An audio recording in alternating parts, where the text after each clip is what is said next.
And after post the end of Second World War, how the Cold War commenced, there was a bipolar world.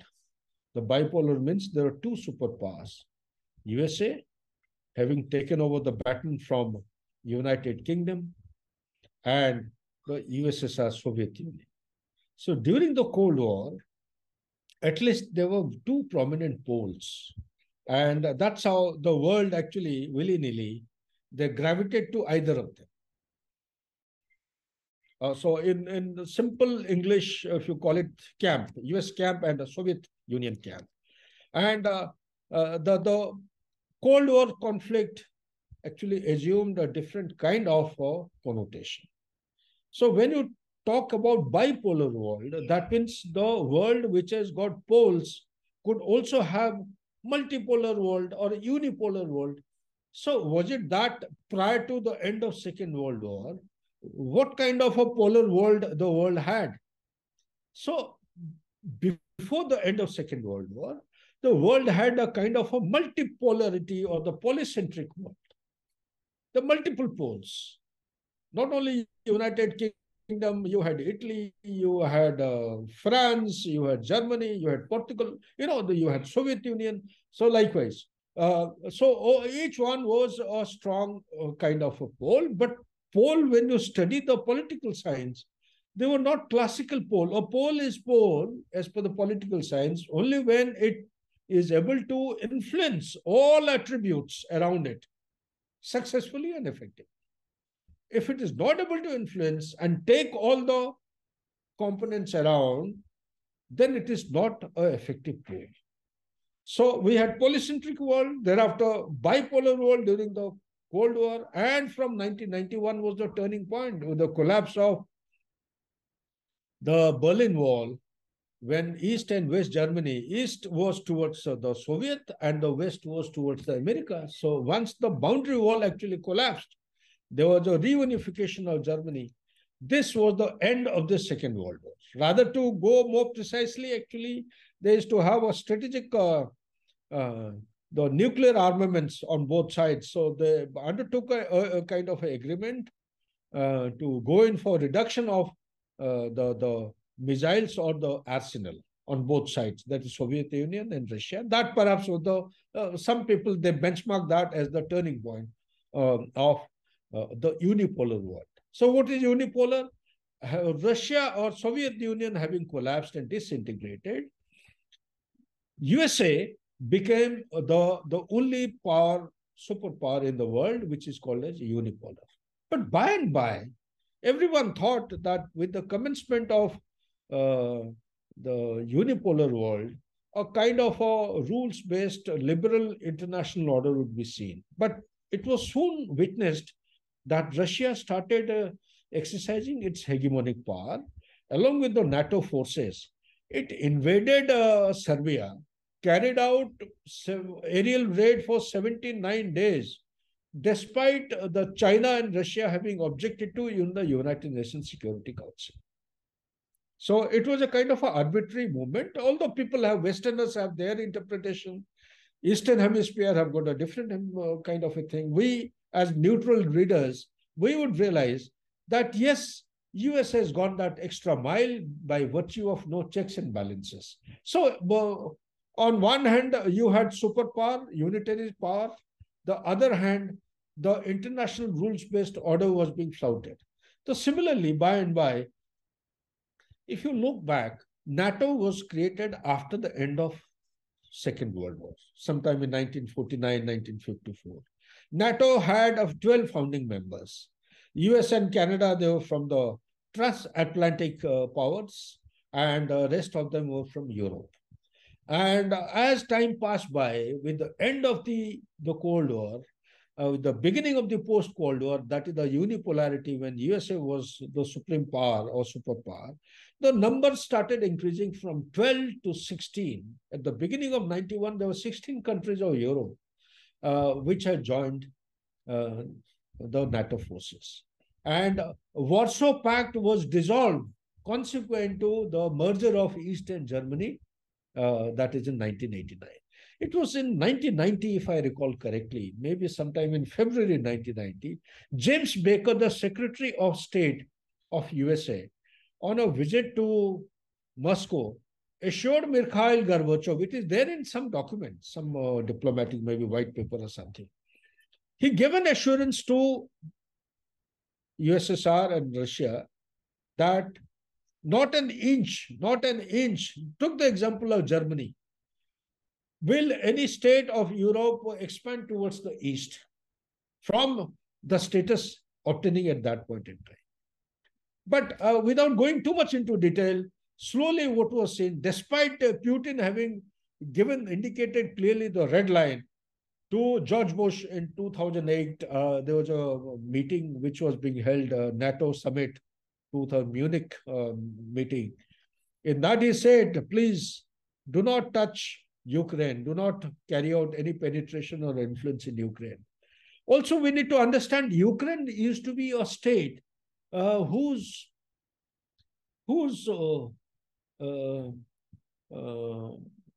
membership of USSR was intrinsic. It was a power center. It had people who were educated. It was the industrial base. It was the agricultural basket. It was the mineral basket of USSR. So consequent to disintegration of USSR, this state also assumed similar kind of status. Hence, Russia always expected that this state would behave as a pro-Russia country, contrary to all attempts being made by the Western alliance to take it over, win it over towards the NATO forces. And in the year 2020, mind you, the 12 founding members of NATO had expanded to become a 30-member nation states or the grouping of NATO. So, including, the most painful thing is that some countries like the Baltic states, for example, Lithuania, Latvia, and then you have Estonia. These countries, they are former actually Soviet states. They also joined NATO. So when you have former states of take the example of India, some of your states, erstwhile Indian state, when they get away from India, obviously India is going to feel offended. So if you draw parallel and try and study the case in detail, this is how it had happened. And Soviet Union having disintegrated, Russia took over all the nuclear arsenals from other countries, like, for example, you have Ukraine, and under a guarantee that security will be provided in case of any threat by Russia, UK, and USA. So, well, that was not to happen, and the expansion of the Western alliance kept on happening. From 30, they were actually trying to take the Ukraine, they were trying to take Georgia, they were trying to take Bosnia-Herzegovina, etc., etc. There are a number of other states also. That is not good. Now, the latest is that the Sweden and Finland also they are subject to the ratification. They also soon would be forming part of the NATO. So now, when the red lines given by Russia were being dismissed consistently by the Western alliance and particularly USA, then Russia realized that they were hell-bent. They will not accept and they will threaten Russia sooner or later. When the threat was imminent towards Russia and its existence, that's why Putin says it is an existential threat. They had penetrated into the system of Ukraine. There was a revolution which took place in 2014. In 2014, there was a pro-Russian president in Ukraine. He was dismissed. He was actually impeached by the parliament of Ukraine, and a pro-Western president was brought there. It was a resultant effect of a revolution known as Euromaidan Revolution of 2014. And thereafter, since 2014, and mind you, in 2008, what happened when they started annexing 7 countries, they were actually total up, they added on to NATO. So Putin had no option but to actually invade Georgia and took it over, the northern and the southern provinces, if I'm not wrong. Similarly, in 2014, it captured or it took over Crimea, and thereafter, the eastern flank of Ukraine also has been taken over gradually by different forms of insurgency and military actions. Prior to 24th of February 2022, but from 24th of February 2022, a military option was exercised by Putin called as a special operation. Right from the beginning, Putin has never been wanting, as per my assessment and reading, to go in full hog because he knows that it is going to be a long drawn kind of affair. While the West wants to actually bleed out Russia in Ukraine, using Ukraine as a proxy, Russia is fighting for its existential, for its survival requirement as a nation state. And the Western alliance are all out to bleed it out. And they're actually, in a way, compelling Russia to take deep embrace into China's hug. So, therefore, the present situation, the war having actually continued for over 1 year now, the situation now is prior to 24th of February 2022, Russia had occupied almost about close to 35%. They used to say one fifth of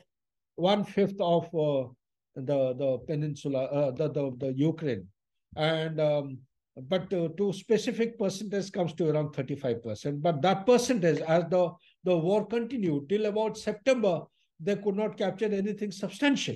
And rather, the Ukraine had come into the east of Kharkiv and they had captured. It had reduced substantially to almost about 7 to 10%.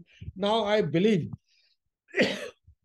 this percentage of 35% which they had occupied has reduced to just about 15 or 17% to include Luhansk, Donetsk, Zaporizhia, and Kherson. They have actually gone in for defensible position, and Crimea is already well under their arms, and the conflict is going on. Post September 2022, Ukraine has been provided with long-range weapon systems to include HIMARS, HIMARS they call it. Then you have all of the support systems. The Patriot missiles have come in from Javelin and the other handheld anti-aircraft guns or the missiles. They have got all long-range weapon systems, particularly the HIMARS. It has got a range of 80 odd kilometers. It has been able to cause devastation on Russian forces. But Russian forces, one has to understand that it has got a huge inventory. Talk about the fighter aircrafts, which is around 1,511 aircrafts. Talk about the tanks, they have got over 12,000 tanks. So when you compare these kind of, the war fighting inventory, Ukraine doesn't stand anywhere. How long Ukraine can fight with the Western supports? You have problems of training, you have problems of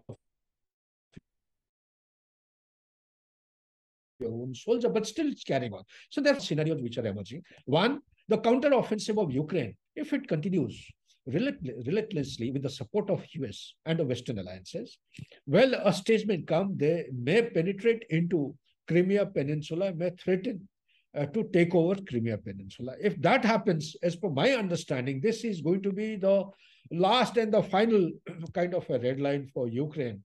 And Putin may be compelled to give the nuclear threat. And this will be a meaningful and substantive real threat.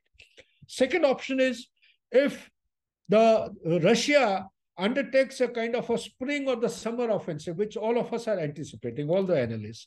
This summer offensive is going to be absolutely emboldened because there has been a partial mobilization.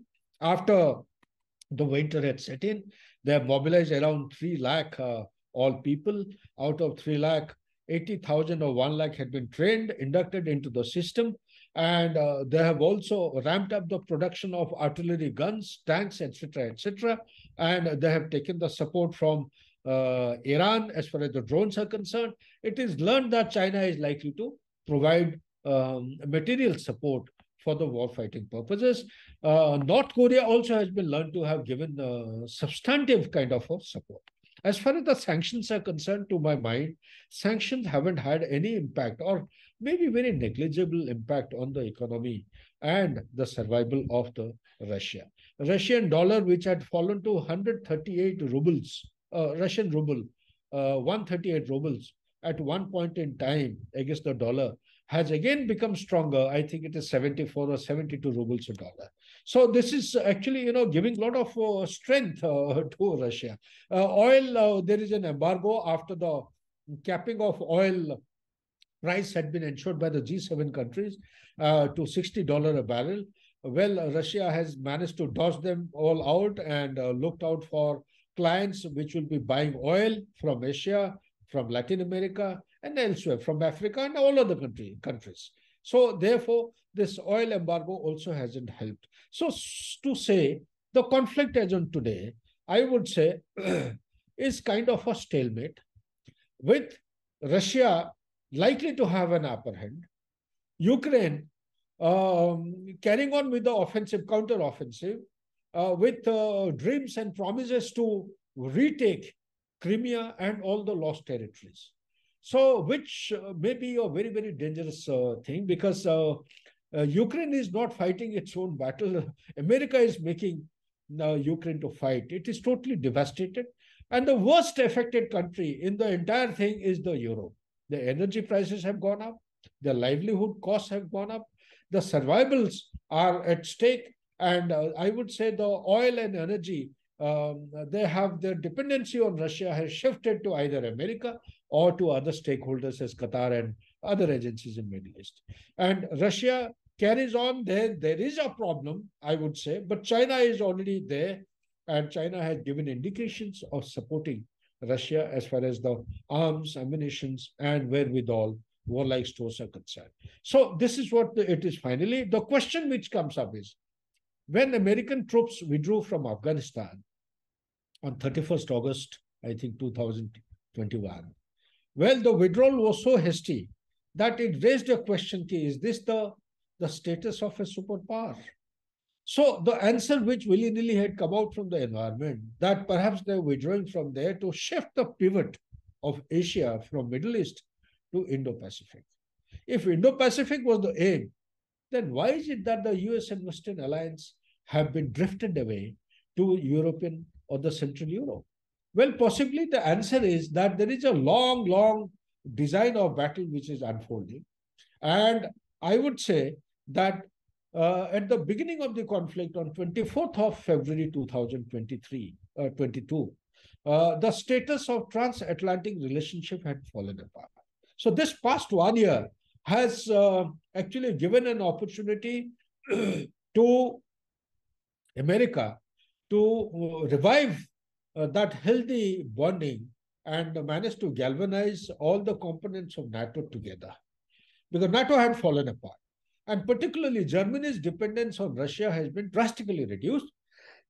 Rather, it has been reduced to zero, be it oil or otherwise. And same with the case with others. So therefore, where does it take us to? Is there any scope for peace, or the conflict will carry on? As per my assessment, the conflict will end only with people say Putin has to withdraw his troops. I would say in my recommendation, if you go back in the history, one has to identify what is the symptom and what is the disease. If you want to address the symptom, well, the disease cannot be cured. If you want to address the disease, the real problem has to be understood. The real problem is absence of a security architecture in the Eastern Europe, consequent to dissolution of Warsaw Pact. If Warsaw Pact was formed during the Cold War, and if it were dissolved after disintegration of USSR, then where was the need for NATO to have continued to exist and expand? So therefore, a stop has to be brought to the expansion of the NATO. Second, the global bodies, the United Nations, the WHO, the IMF, and other such like agencies, World Bank, there is a requirement to relook, revise the operating, the existing, the structure, and also the operating mechanism in the membership. Third and most important is that the conflict Indo-Pacific was basically primarily meant to contain the number one enemy of the world, that is the China. If China is to be contained, why is USA looking at or hammering Russia? So bigger aim perhaps is making Russia and China, Russia to embrace China in a well-bled form without leaving anything for a revival, making it totally dependent on China, and shaping the battlefield environment in such a manner, be it I2, U2, that is in the Middle East, be it the Quad, be it the AUKUS, all these elements, and be it many other organizations which have come into existence in past 1.5 to 2 years or so, basically primarily to contain China from all point of view. This particular containment has been triggered by the pandemic, the Wuhan virus, which so far, as per the inputs available, had been had been let loose from the Wuhan lab by China and caused havoc all over the world, driving the world economy into a continued kind of a recession. So, therefore, the present conflict, if it comes to a grinding halt, a peace is actually brokered, then perhaps peace may have to fall back to the Minsk Accord, which had been agreed to by multiple stakeholders in 2014 and 2015. And it was sponsored by France and Germany. So therefore, if we have to look back, if that doesn't work out, a lot of requests are coming for India to actually spearhead the brokering of peace. Well, this is a very difficult thing. India has to be very, very watchful and be cautious and go ahead with this, mindful of the pitfalls which may come about. India should not take the initiative unless requested by USA, unless requested by every member of the NATO and Ukraine and Russia. Therefore, I would say that if India's way comes through, then perhaps the template of the line of control which exists between India and Pakistan may be taken reference of, or a case in point as a template, and that may be implemented based on as is various basis, and have United Nations troops to keep a vigilance and watch on the activities of both the sides, and without any further kind of aggravation of the situation, and thereby ensuring lasting peace in the region. Thank you so much.